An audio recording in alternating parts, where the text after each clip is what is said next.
사도신경으로 우리의 신앙을 하나님 앞에 고백합니다. 전능하사 천지를 만드신 하나님 아버지를 내가 믿사오며 그 외아들 우리 주 예수 그리스도를 믿사오니 이는 성령으로 잉태하사 동정녀 마리아에게 나시고 본디오 빌라도에게 고난을 받으사 십자가에 못 박혀 죽으시고 장사한 지 사흘 만에 죽은 자 가운데서 다시 살아나시며 하늘에 오르사 전능하신 하나님 우편에 앉아 계시다가 저리로서 산 자와 죽은 자를 심판하러 오시리라. 성령을 믿사오며 거룩한 공회와 성도가 서로 교통하는 것과 죄를 사하여 주시는 것과 몸이 다시 사는 것과 영원히 사는 것을 믿사옵나이다. 아멘. 오늘의 말씀 요한복음 13장 18절에서 30절 말씀입니다. 내가 너희 모두를 가리켜 말하는 것이 아니니라. 나는 내가 택한 자들이 누구인지 암이라. 그러나 내 떡을 먹는 자가 내게 발꿈치를 들었다 한 성경을 응하게 하려는 것이니라. 지금부터 일이 일어나기 전에 미리 너희에게 일러둠은 일이 일어날 때에 내가 그인 줄 너희가 믿게 하려 함이로라. 내가 진실로 진실로 너희에게 이르노니 내가 보낸 자를 영접하는 자는 나를 영접하는 것이요 나를 영접하는 자는 나를 보내신 이를 영접하는 것이니라. 예수께서 이 말씀을 하시고 심령이 괴로워 증언하여 이르시되 내가 진실로 진실로 너희에게 이르노니 너희 중 하나가 나를 팔리라 하시니 제자들이 서로 보며 누구에게 대하여 말씀하시는지 의심하더라. 예수의 제자 중 하나 곧 그가 사랑하시는 자가 예수의 품에 의지하여 누웠는지라. 시몬 베드로가 머릿짓을 하여 말하되 말씀하신 자가 누구인지 말하라 하니 그가 예수의 가슴에 그대로 의지하여 말하되 주여 누구니이까. 예수께서 대답하시되 내가 떡 한 조각을 적셔다 주는 자가 그니라 하시고 곧 한 조각을 적셔서 가룟 시몬의 아들 유다에게 주시니 조각을 받은 후 곧 사탄이 그 속에 들어간지라. 이에 예수께서 유다에게 이르시되 내가 하는 일을 속히 하라 하시니 이 말씀을 무슨 뜻으로 하셨는지 그 앉은 자 중에 아는 자가 없고 어떤 이들은 유다가 돈꾀를 맡았으므로 명절에 우리가 쓸 물건을 사라 하시는지 혹은 가난한 자들에게 무엇을 주라 하시는 줄로 생각하더라. 유다가 그 조각을 받고 곧 나가니 밤이러라. 한국교회가 이렇게 짧은 시간 안에 놀라운 힘을 발휘하고 영향력을 발휘할 수 있었던 것이 무엇일까요? 이름도 없이 그리고 빛도 없이 믿음의 사람으로서 교회를 위해서 또 영혼들을 위해서 정말로 자기에게 맡겨진 그 중요한 일들을 감당하던 그 신실한 성도들이 있었기 때문이었습니다. 그렇기 때문에 지금도 세계적으로 하나님의 나라의 복음을 들고 나아가는 귀한 사명을 감당할 수 있게 된 것이죠. 오늘날에도 보면 종교란에 기독교라고 쓰는 사람들이 얼마나 많이 있는지 몰라요. 그런데 그들의 삶을 보면 주님과는 너무나도 무관한 삶을 살아가는 그러한 사람들이 수없이 많이 있습니다. 자신은 당당하게 예수를 믿는다고, 자신은 당당하게 교회에 다닌다라고 이야기를 하지만 또한 너무나도 당당하게 세속적인 것을 열심히 추구하며 살아가는 모습을 보기도 합니다. 그러니까 겉으로 볼 때는 도무지 하나님을 믿는 사람처럼 보이지 않고 또한 교회의 중직이라고 볼 수 없는 그러한 성도들도 많이 있다라는 것이죠. 그 결과 지금 한국교회는 어떤 모습이 되어버렸습니까? 겉과 속이 다른 곳, 외식하는 자들의 집합소, 그리고 이제는 예수쟁이가 아닌 개독인, 먹사가 되어버렸습니다. 사랑하는 성도 여러분, 여러분은 어떠십니까? 믿음의 사람처럼 보이는 자이십니까? 아니면 믿음의 사람이십니까? 예수님에게는 12명의 제자들이 있었어요. 그들은 예수님과 동고동락하며 지내는 사람들로서 예수님의 채찍근들이었습니다. 그러니까 예수님의 말씀을 가장 가까이에서 듣고 또 궁금한 것이 있으면 언제든지 예수님께 묻고 예수님의 대답을 들을 수 있는 자들이었고 또 예수님이 행하시는 그 모든 기적과 이적들도 가장 가까이에서 볼 수 있는 정말로 선택받은 그런 자들이었죠. 그래서 하나님의 아들이신 이 그리스도이신 예수님의 제자라면 누가 봐도 그들의 신앙과 믿음을 인정받을 수 있는 그러한 자들이 바로 예수님의 12 제자들이었습니다. 그런데 오늘날에도 교회 안에도 빛과 그림자와 같은 성도들이 존재하듯이 예수님의 제자들 중에도 빛과 그림자와 같은 자들이 존재했습니다. 그의 이름이 무엇일까요? 바로 가룟 유다였어요. 가룟 유다도 12명의 제자 중에 하나였고 예수님의 그 공생애를 함께한 제자였습니다.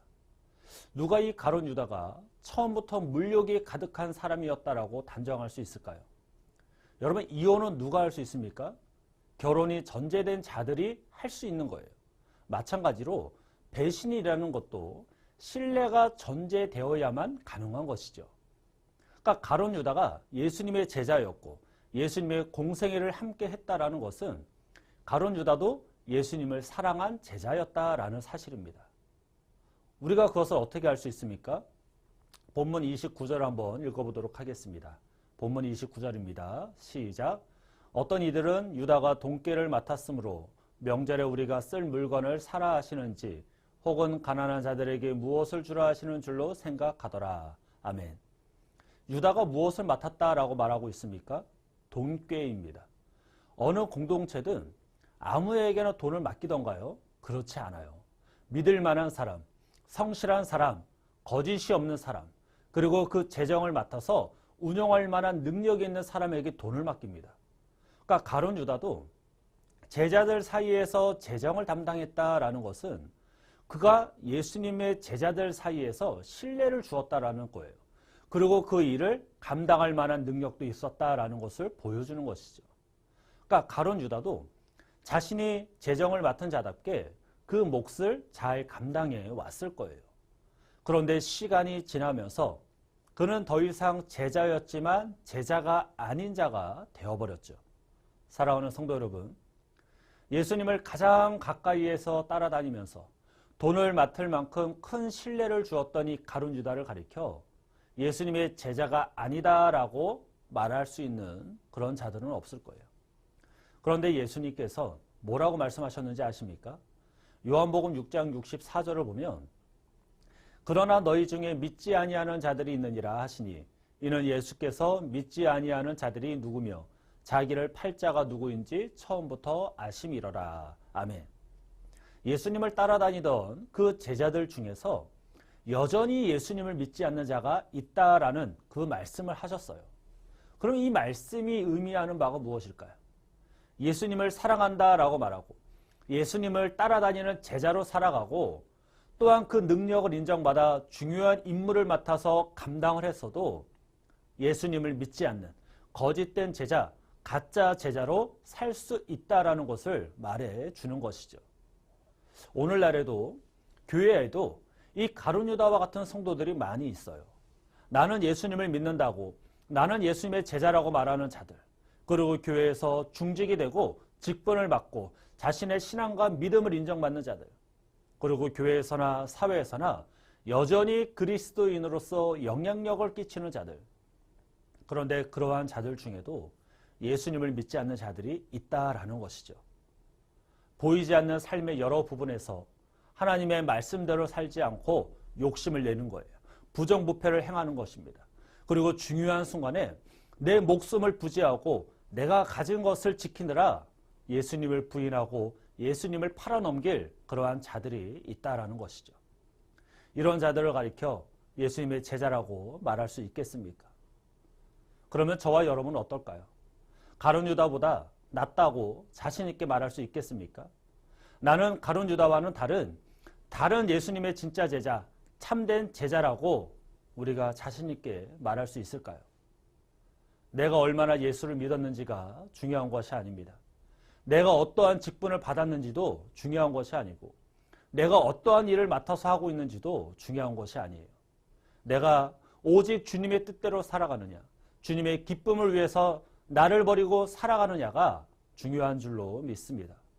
이 세상이 어떠하든지 지금의 상황이 어떠하든지 주님 앞에 나아가는 것이 중요하고 주님을 예비하고 간구하는 그 걸음이 중요한 줄로 믿습니다. 교회를 떠나지 않았다고 교회에서 직분을 받고 지금 내가 중요한 위치에 서 있다고 할지라도 주님과 무관한 삶을 살아간다라면, 주님과 무관한 신앙생활을 하고 있다라면 이미 주님을 떠난 것이나 다름없다라는 사실을 우리는 꼭 기억해야 될 줄로 믿습니다. 사랑하는 성도 여러분, 지금까지 내가 어떻게 살아왔는지는 이제는 중요하지 않아요. 지금까지 내가 교회에서 어떤 위치에 서 있었고 어떠한 봉사를 했고 어떠한 직분을 받았는지도 중요하지 않습니다.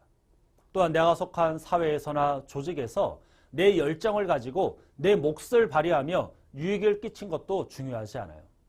예수님께서 보시는 것은 우리의 직분이 아니고 우리의 능력이 아닌 신앙의 가치를 우선으로 한다는 사실을 꼭 기억하시기를 축복합니다. 맡은 일을 똑소리나게 잘하고 맡겨진 직분을 잘 감당했어도 그리스도를 닮지 않는 제자라면 소용이 없는 거잖아요. 내가 가진 그 능력과 그 영향력이 오히려 하나님 나라에 해가 될 수 있다는 사실을 저와 여러분은 기억해야 될 줄로 믿습니다. 그래서 우리가 다시 한번 생각을 해봤으면 좋겠어요. 내가 가룟 유다와 같이 예수님을 열심히 쫓아다니고 나에게 맡겨진 일을 잘하고 있다라고 여전히 교회 공동체에서 활동하고 예배를 잘 드리고 있다라고 안심하고 있지는 않는지, 보여지는 것보다 더 중요한 것이 무엇일까요? 예수님을 내 구주로 믿는 것입니다. 예수님을 믿으면 예수님의 말씀대로 살아갈 수밖에 없어요. 내 뜻과 내 계획이 우선이 아닌 세상의 가치와 세상의 시선과 소리에 신경 쓰는 것이 아닌 주님의 뜻이 먼저이고 주님의 시선이 신경 쓰이게 되어 있습니다. 그래서 주님의 뜻대로 살기 위해 발버둥을 칠 수밖에 없는 것이죠. 이러한 삶이 진짜 성도, 진짜 제자의 삶이라는 것을 꼭 기억하셔서 정말로 오늘부터 예수님의 진짜 제자로 끝까지 살아가는 저와 여러분들 되시기를 주님의 이름으로 축원합니다. 기도하겠습니다. 사랑과 나가 충만하신 하나님 감사합니다. 오늘도 우리의 걸음걸음 인도하시며 함께 하시는 주님, 끝까지 주의 제자로 살아가고자 다시 한번 주님 앞에 무릎 꿇고 나아가오니 하나님, 우리의 걸음이, 우리의 삶이 보여지는 것으로 만족하는 삶이 아닌, 정말로 예배 자리에 나아가는 것으로 만족하는 것이 아닌 정말로 주님의 참된 제자로 끝까지 살아내는, 그래서 주의 말씀대로 살아가는 일에 기뻐하는 우리 모두의 삶이 되어줄 수 있도록 주님 도와 주시옵소서. 나의 힘으로 안 되기에 오늘도 주님의 힘을 의지하며 주의 도우심을 간구하며 나아가오니 성령 하나님, 우리를 도와주셔서 오늘도 주의 제자답게 정말 하나님의 나라를 위하여 오늘도 살아가는 우리 모두가 될 수 있도록 도와주시옵소서. 감사를 드리며 예수님의 이름으로 기도하옵나이다. 아멘.